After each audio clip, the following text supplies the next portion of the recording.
Well, good morning. Welcome to the scene of the disaster. Thanks for looking at the website and thanks for taking a look at this video clip. If you're thinking of using EAS for your double glazing, then you need to check out one or two things I'm going to be talking to you about today. Behind me is the bay window that EAS replaced. And you need to notice two things about the back of our house. The first is that the bay is pretty big and chunky. Okay, the rooms are big, the ceilings are high, and it runs about 9 feet across.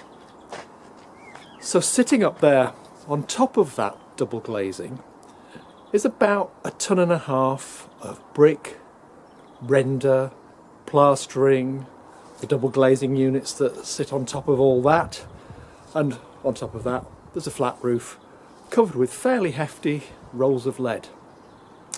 So 1.5 tons, that's about 1.5 times my old Ford Mondeo. So bay's pretty big, weighs a lot. And what you also need to notice in the double glazed windows there is that there aren't any pillars, there aren't any posts, there aren't any lintels, there aren't any beams. And actually, the bricks up there, where the bay connects to the back of the house, don't even interlock. The bay just butts onto the back of the house. That's how they were made then, and it stood like that for 100 years, until the EAS came along. So, if you're going to replace those windows, then you need to take real good care of two things. The first of those, if you're going to take out the old windows, then you need to put in a lot of support whilst you're doing that to make sure that 1.5 tons doesn't shift. So that's number one.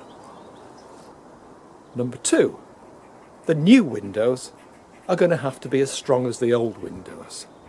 The new windows are going to have to be able to support 1.5 tons. So you need to be really sure that the stuff you're putting in is fit to take the weight. So you can probably see where this is going, can't you? Yes, you're right. EAS got both things completely wrong. Getting on for 2 years ago, it was June 2013, 2 years ago, EAS turned up, took out the old double glazing there, put in the new one. Seemed to be finished by the end of the day, and I have to tell you, it looked fine. The workers were perfectly pleasant, appeared to know what they were doing. So we thought, until we went to bed that night. So we hadn't any reason to go to the bedroom, into the bedroom that day. And I suppose now looking back on it, it tells us quite a lot that the guys from EAS hadn't bothered to check. So we came to bed at 10:30 that night. Now, I'm not sure whether you'd call it the shock of your life, but it was pretty unpleasant.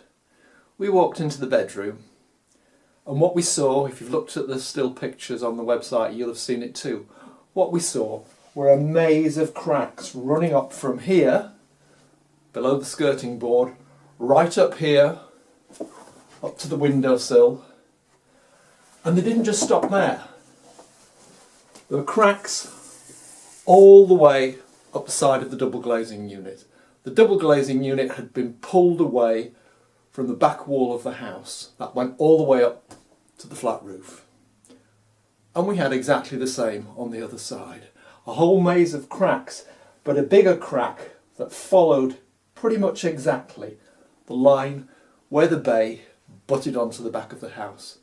Basically, the whole bay had slipped and actually had broken off the back of the house. The crack was perhaps 2 millimetres, not massive, but we had no idea what was going to happen next. So of course, as you can guess, neither of us slept very much that night. And of course, crack of dawn, I was out of bed. The minute EAS's offices opened, I was on the phone.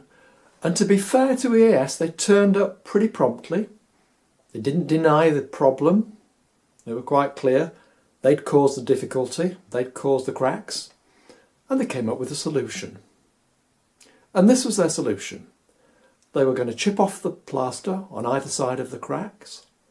They were going to put three steel straps on each side, screwed in to the brickwork on either side of the crack, and then they were going to replaster it.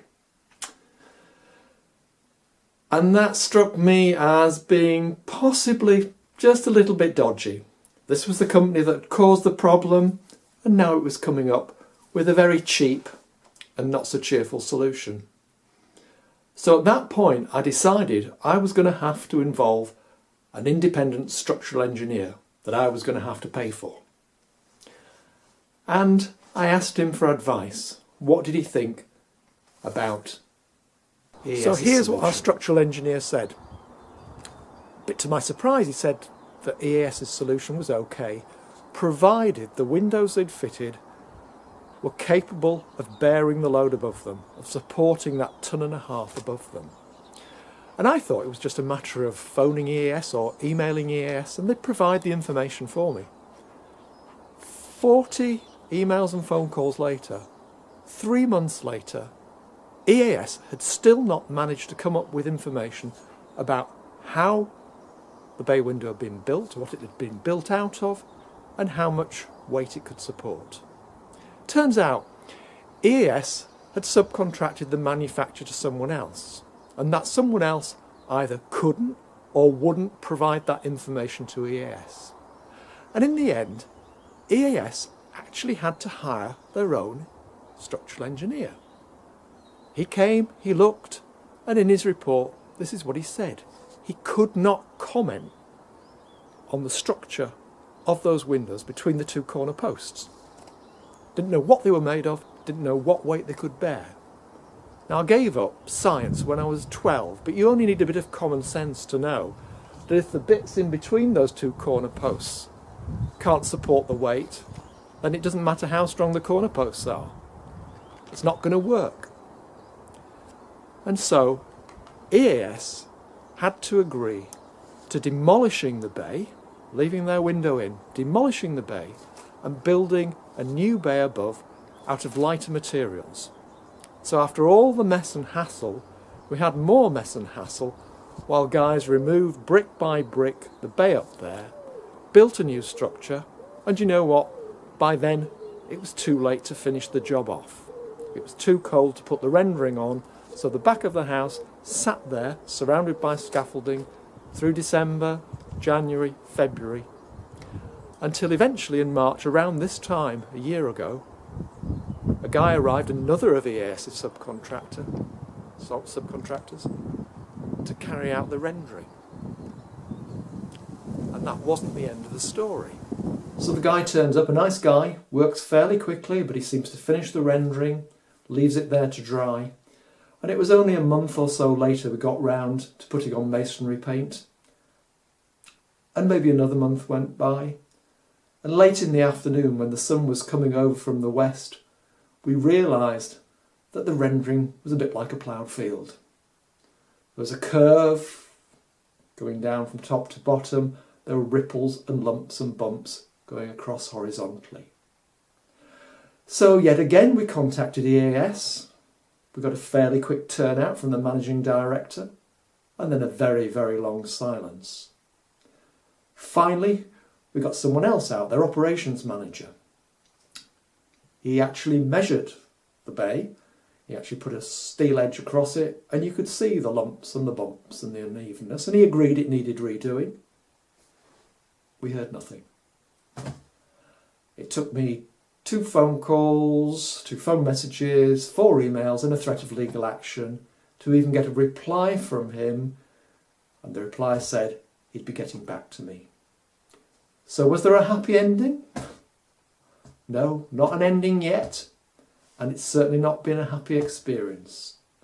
We're coming up towards the 2nd anniversary and we're still waiting for EAS to complete the job. This has cost us a lot of money, a lot of hassle, a lot of stress and a lot of time.